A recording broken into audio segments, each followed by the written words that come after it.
It's essential to actually concentrate on the visual element of a film, because I think it's something in British films that we don't do that well sometimes. We tend to be, because we have a literary tradition, we tend to be word-based, really. And you want... but it's a visceral medium, and a huge part of that visceral element is picture. I feel very, very strongly in the sense that all the films that I want to be involved in, I want the characters to be based in reality, but I don't want their world to reflect basically what I think is sort of, I can walk outside in the street and see all the time, and I don't want it to be like I can see on television in soap operas or something. I think the whole purpose of cinema is to heighten it, is to go into slightly fantasy. With Trainspotting in my head, I probably had a fairly sort of conventional idea of what it would look like, sort of, you know, standard TV realist look.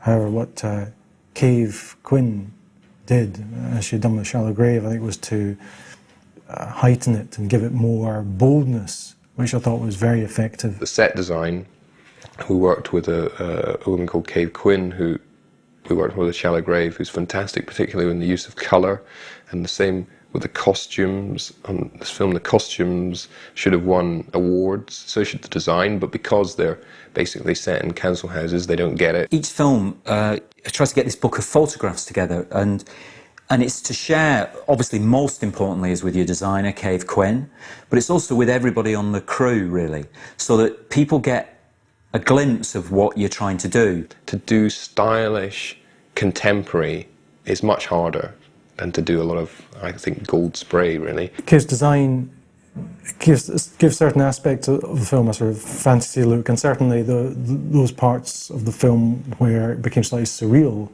it certainly gave that a fantastical quality.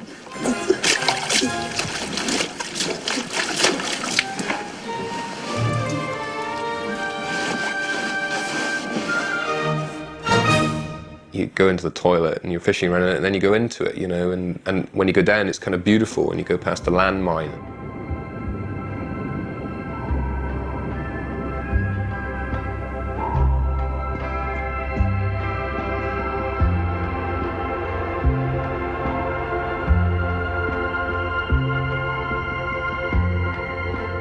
But it's almost as though, I think with Trainspotting, her design made the film look the way it's supposed to feel in your head.